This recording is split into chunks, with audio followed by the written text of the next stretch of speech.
Your people are learning quickly, she told Tai-ho during one of her visits, 6 months after first contact.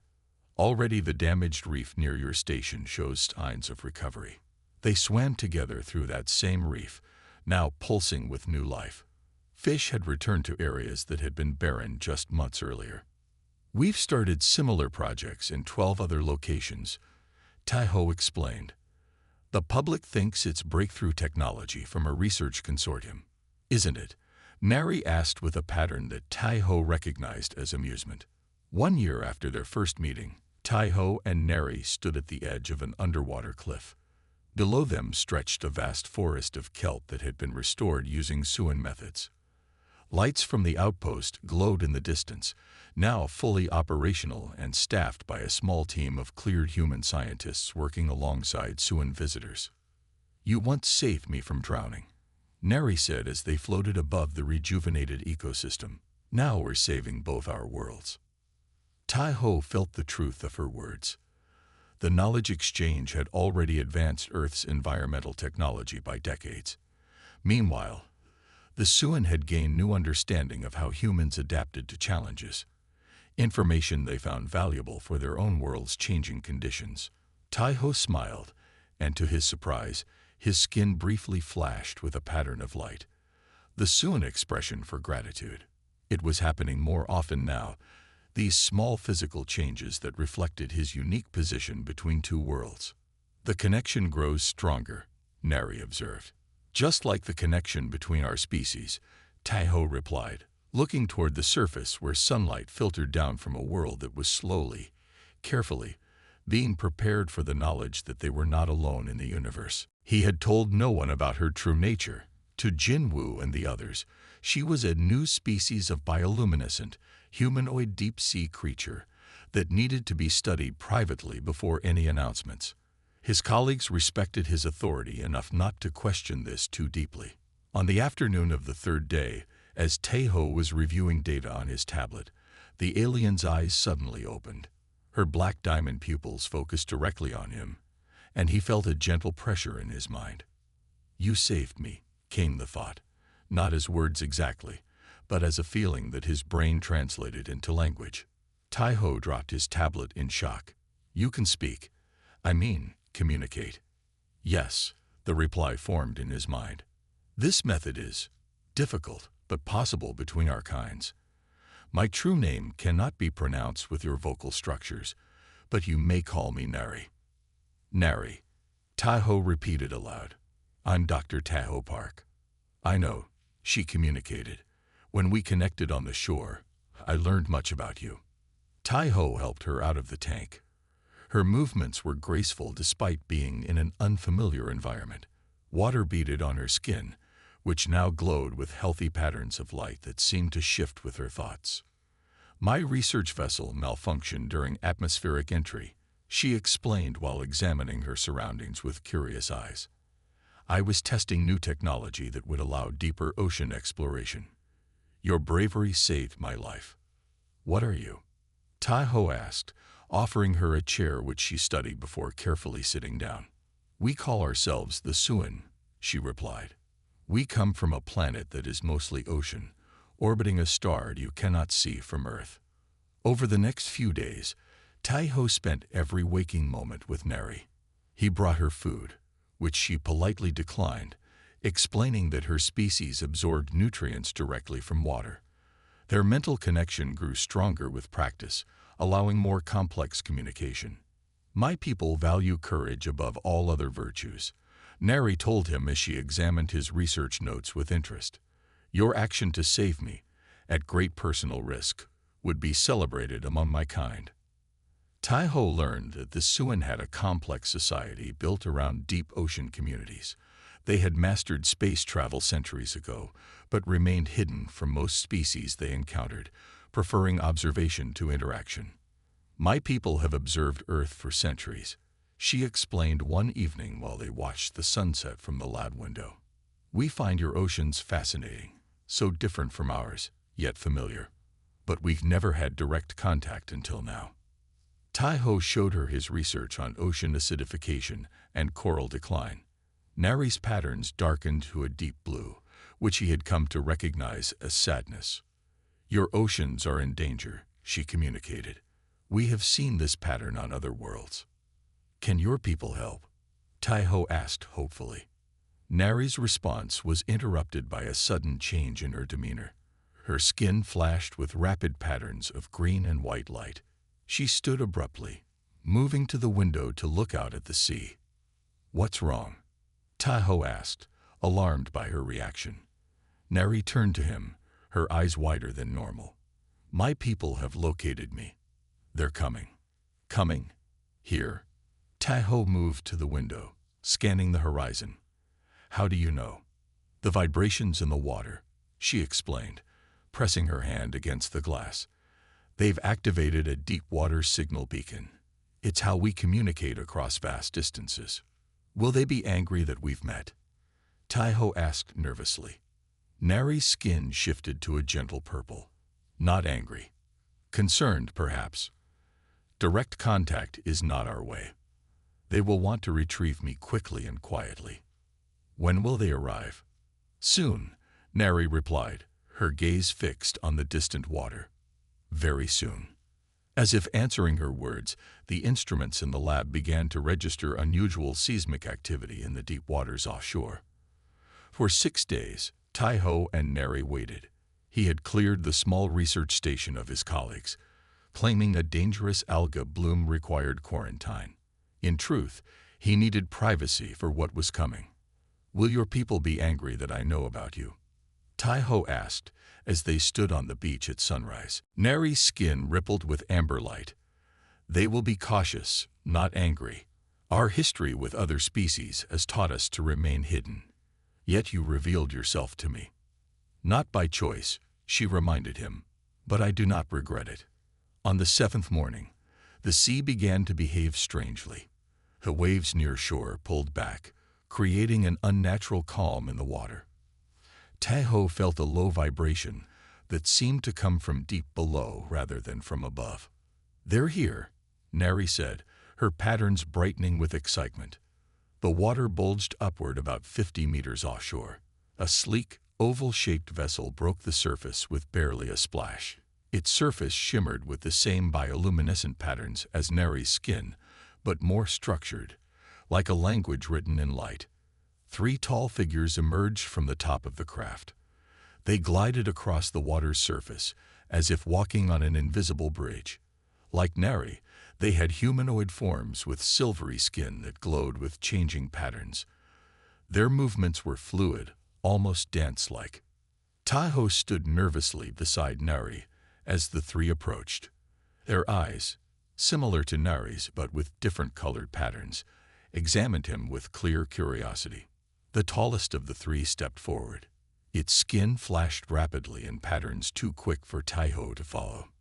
"This is Elder Mino," Nari explained. "He leads our research missions in this sector." Mino's gaze fixed on Taiho, and he felt a gentle probe in his mind, similar to Nari's communication, but more controlled, more precise. "They thank you formally for saving me," Nari translated as Mino's patterns continued to flash. "My vessel's malfunction was unexpected. Without your intervention, I would have been lost." The second visitor, shorter but with brighter patterns, flashed what seemed like a question. "They ask if you have told others about me," Nari said. "No," Taiho answered honestly. "I've kept everything between us." The 3 visitors exchanged rapid pattern flashes. Taiho sensed tension in their communication. "We must leave immediately," Nari translated. "Our presence risks discovery by your global monitoring systems." "You're leaving now." Taiho felt a sudden emptiness at the thought. In just a week, Nari had changed his understanding of everything. The 3 visitors began moving back toward their vessel. Nari hesitated, then approached Taiho privately. "By our customs, I owe you a life debt," she said, her patterns shifting to a deep blue he hadn't seen before. "I wish to offer you the reward of heroes." The others noticed her words. The 3rd visitor, who had remained silent until now, flashed an urgent pattern. "Humans cannot comprehend such gifts," Nari translated, though Tahoe sensed she disagreed. The change would be too great. "What is this reward?" Tahoe asked. "Something precious," Neri replied. "Something that would change you fundamentally. No human has ever received it."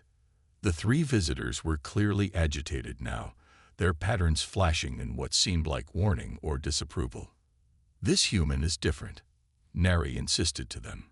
Her patterns became bright and steady, showing her determination. After what seemed like a heated exchange, the visitors stepped back, though their patterns showed clear reservation. Neri turned back to Tahoe. "You must choose now. I can give you this gift, a connection to our world that no human has experienced, or you can remain as you are, and we will leave with your secret safe." Tahoe realized the magnitude of the decision. Accept an unknown alien reward that might change him forever, or watch Neri disappear into the ocean, never to be seen again. In that moment, he thought about his life studying the ocean from its edges, always separated by equipment and limitations. He thought about the brief mental connection he'd felt with Neri on the beach, the vastness it had revealed.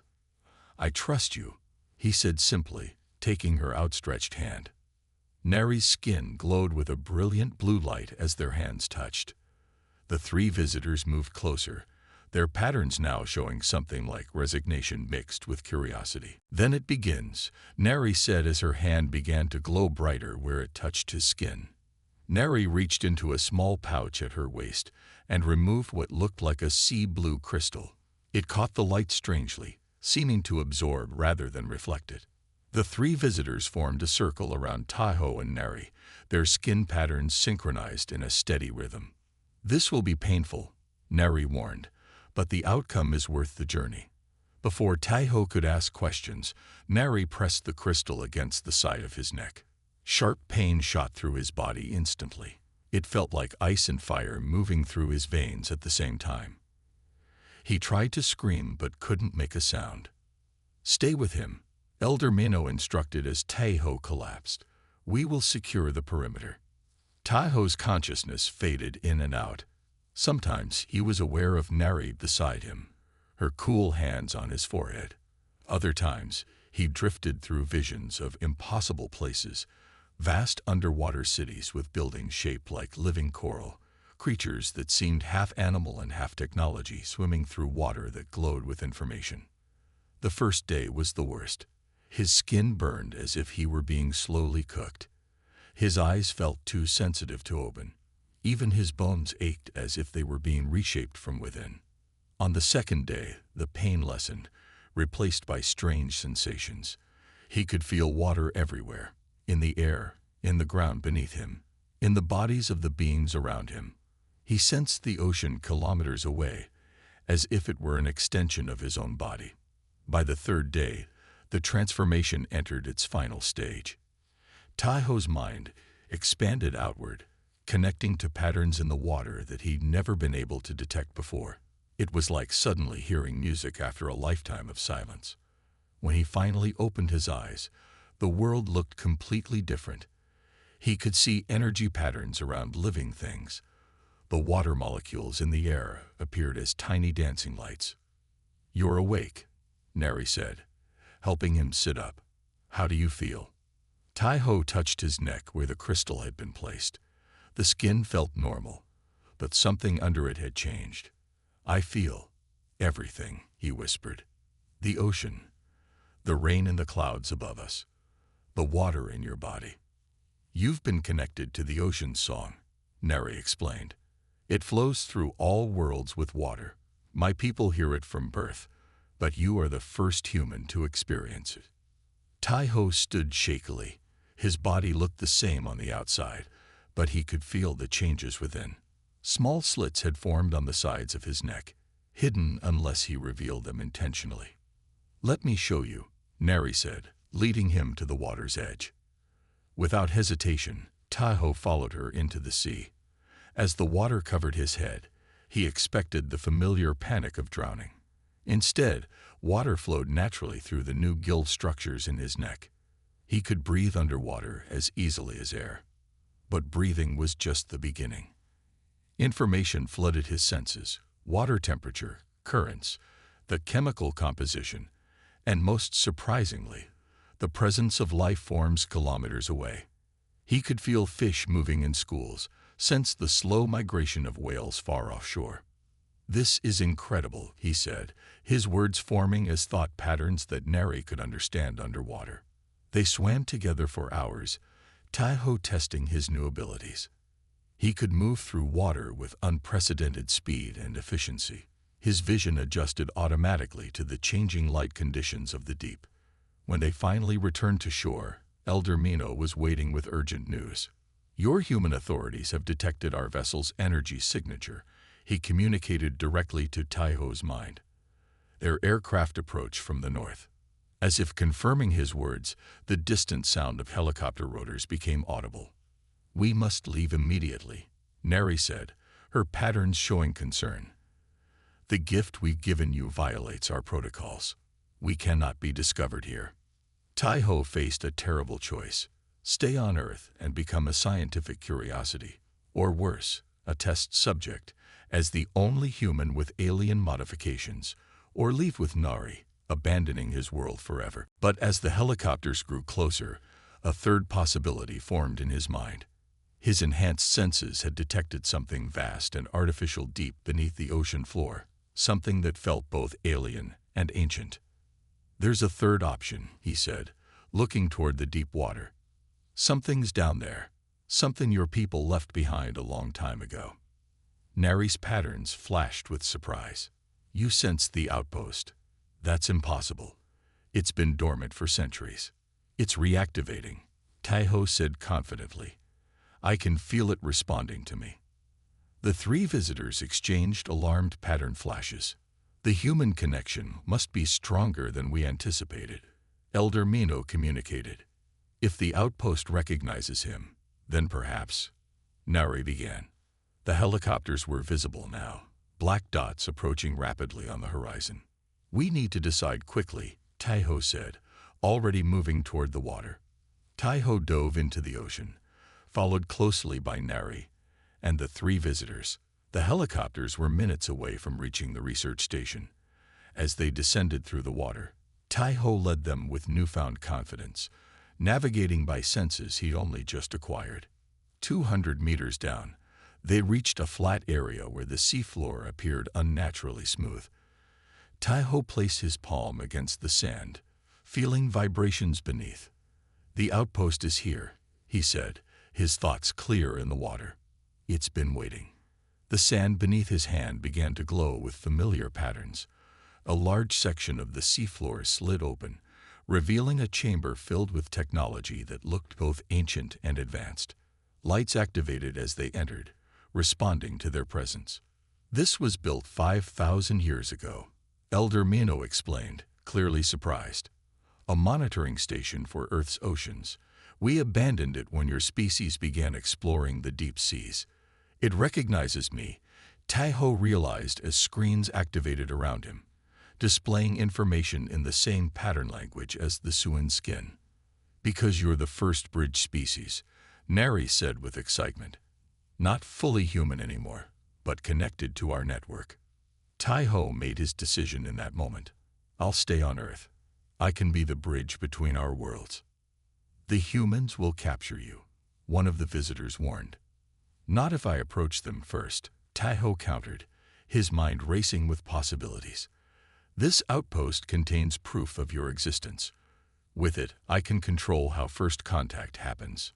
After intense discussion, the Suan agreed to his plan. They would depart but maintain connection through the outpost's communication system. Nari, against the others' advice, chose to remain temporarily to help Taiho. 3 days later, Taiho stood before a panel of government officials, military personnel, and scientists who had been hastily assembled after his voluntary contact. "I understand your concerns," he said calmly, aware of the armed guards at the door. "But I'm still Dr. Taiho Park, and I've discovered something that changes everything we know about our oceans." He explained how his encounter with Nari had led to his transformation, carefully demonstrating his ability to breathe underwater. The officials watched in stunned silence as the slits on his neck opened and closed. "Your oceans are nodes in an interstellar communication web," he explained, showing them data from the outpost. "That's why Nari's people study them. Water worlds like ours form natural connection points in space." "And these, Suan, want what from us?" asked the stern military officer. "Nothing you need to fear," Taiho assured them. "They've observed Earth for thousands of years without interfering. But now they're willing to share knowledge, particularly about ocean conservation." It took months of negotiations, tests, and proof before a formal agreement was reached.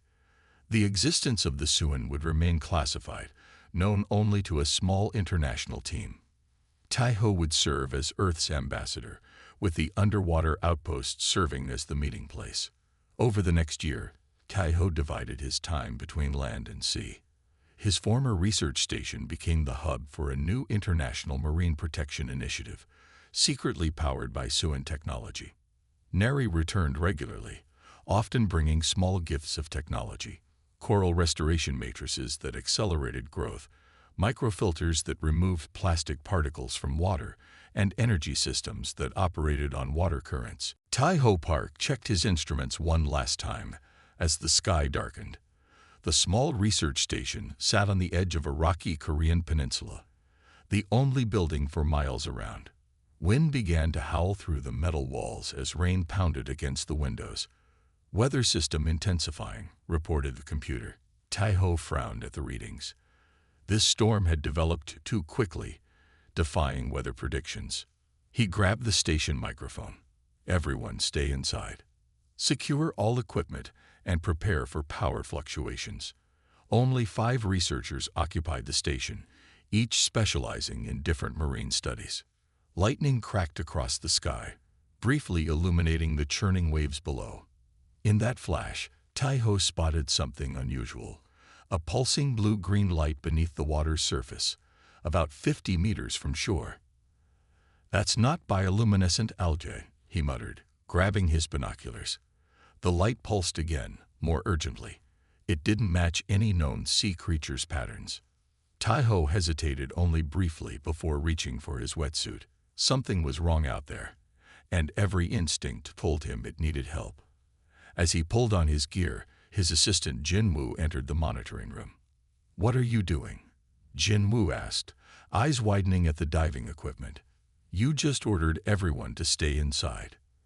"I saw something in the water," Taiho explained, checking his oxygen tank. "Something that shouldn't be there." Jin-Woo looked out at the raging sea. "The currents are too strong. You'll be smashed against the rocks." "I'll enter through the protected cove," Taiho said, strapping on his mask. "If I'm not back in 20 minutes, call the Coast Guard." Before Jin-Woo could protest further, Taiho was out the door, fighting against the wind to reach the small sheltered inlet where they kept their research boat. The rain felt like needles against his exposed skin. At the water's edge, Taiho activated his diving lights and slipped beneath the surface. The storm above became a distant roar as he descended.